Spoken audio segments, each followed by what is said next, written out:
Hello, this is Dr. Carla, and I am going to share with you in this video some of the important things about the BIAs, or the bioimpedance analysis, that we do at EHP Performance, and the numbers that you should know in relation to your health and your performance goals.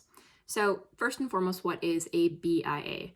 Well, it is a bioelectrical impedance analysis, and it's a way of when we put stickies on the hand and the feet, and we run a small electrical current through your body, and it's a way that we measure your body fat and lean mass, which it's shown that body composition is now the #1 predeterminant cause of early aging, not cardiovascular fitness. So there's a big one that just came out a few years ago. We also want you to keep a normal balance of body fat for good health, but we don't want excess body fat because that can lead to cardiovascular disease, diabetes, and more. So we use the BIA for an early detection for improper balances in your body composition, so then we can help you prevent poor body composition. It also measures your body fluid, like your total body water, and that can also be a critical tool for you to know where you are in your health. So how does the BIA work? Well, like I said, it involves those electrical, or those little sticky pads that we send an electrical current through your body, and the flow of the current is affected by the amount of water in your body. The device also measures how that electrical current signals through your fat, your bone, all different types of tissues, and then we're able to plug it into a computer system so we get to know where you are at with that. So now we're getting to the printout that you will be receiving, and some numbers that I want you to pay attention to, and some that you really can just flat out ignore. So one of the big ones that Western Health measures your health off of is a BMI. In a recent study by PubMed, they found that BMI, or body mass index, is commonly used to classify an individual's body weight.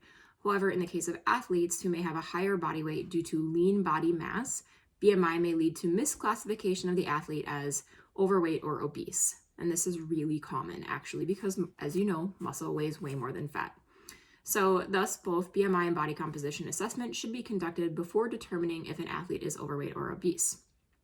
Body weight goals of the athlete should be determined for each athlete based on the requirement of the sport and the athlete's body shape and size, and in consultation with the athlete, coaches, and trainers. Safe weight loss goals should be established on an individual basis. Athletes, coaches, and trainers should work closely with individuals who have training in nutrition to set appropriate weight goals and to develop weight management tools that promote healthy eating. So at EHP, we have a few options if you want to either mass put on weight, or if you want to cut weight, if you want to work with an individual coach. So we have a couple coaches who are trained through Precision Nutrition. If there's any clinical oversight, I will aid in the help of that as well. And once a year, we also do a body transformation challenge, and that is for the adults at EHP. So all of these things are available to you if you would like. So to be said, there is merit to a BMI, or body mass index, but typically over 25 means you're overweight. Well, most athletes are going to fall between 25 and 30, and 30 is what we consider obese. So we need to take a look at a few other factors playing into this, because if it's just a lot of muscle and not all fat, then we need to really work with those athletes. So another one on here on the top, it's going to say target weight. I want you to know that this is a very arbitrary number that is plucked into there. There is nothing that we put into there for your goals or what you want. So this target weight is very arbitrary. Please do not pay attention to it. I think mine says like 115 pounds, and I would have to lose massive amounts of muscle to get to that. So please ignore that number. That has no merit in what we're working with. On the bottom of this first sheet, it's going to have average ranges. So know that those average ranges represent values taken from, it's called the NANES 3 survey data, where they surveyed thousands and thousands and thousands of people. And it's not really meant for clinical or ideal ranges, but it's just some averages that they found. So another thing on here you'll see is activity level way up top. And activity level, if you've been working with an individual coach at EHP, it will probably be like, it'll reflect what you're doing. If this is the first time you're doing it, it will probably say very light. That is an auto default in the system, so it will go to very light. The thing that is going to determine or change some numbers would be what is your daily energy expenditure. So the amount of calories that you burn per your rest plus estimated activity levels. So they're just throwing in an estimated for very light versus heavy or extreme. BMR on here is your basal metabolic rate, and that is the estimated amount of calories that your body burns at rest completely still. And so that's something to know, that your body actually is going to burn that many calories. When we talk about caloric deficit diets, you can be in a slight caloric deficit, but if you're in too much of a caloric deficit, it's not something you can sustain. And so when we work with athletes who do want to maybe build muscle and lose fat, we need to pay attention to that. And we want to make sure that there's not a drastic caloric deficit, because that's going to impede sports performance, it's going to impede your recovery, and it can promote injury, and we do not want that.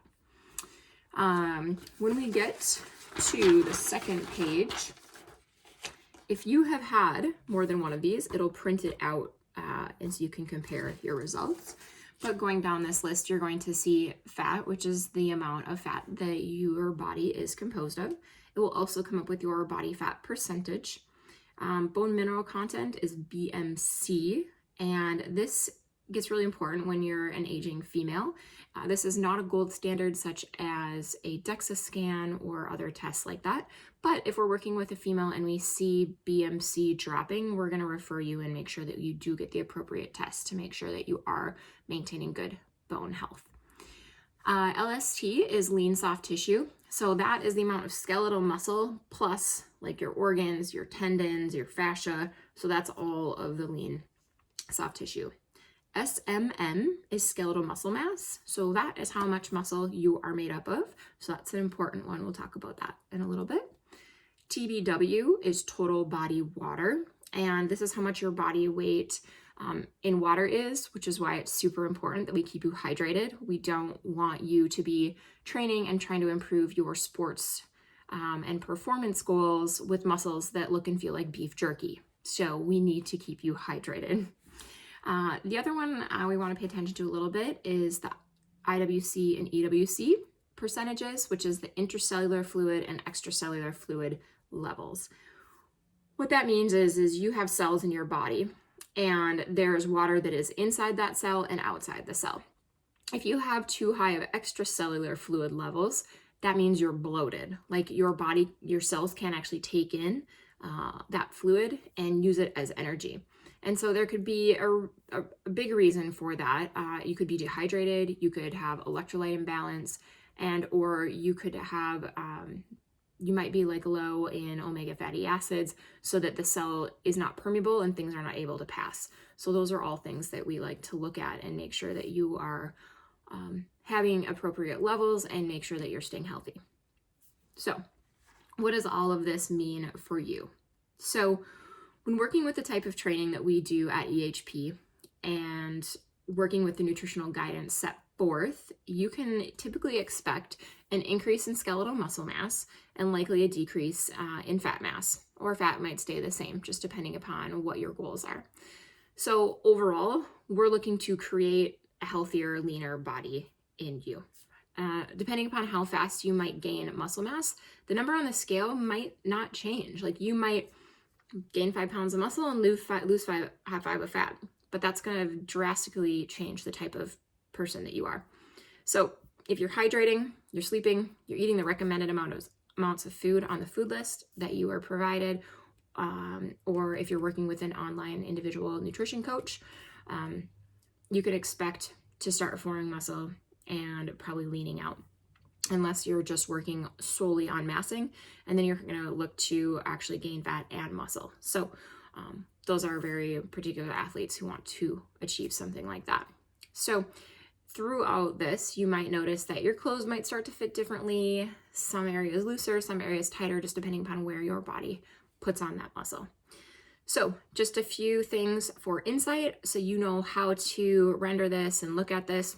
This is no means to compare to others, but it's really to see a good starting point. And so you can see where all your hard work and your dedication pays off at the end of your training goals, or as you periodically assess this throughout your journey at EHP. So just a little explanation of your body composition tests.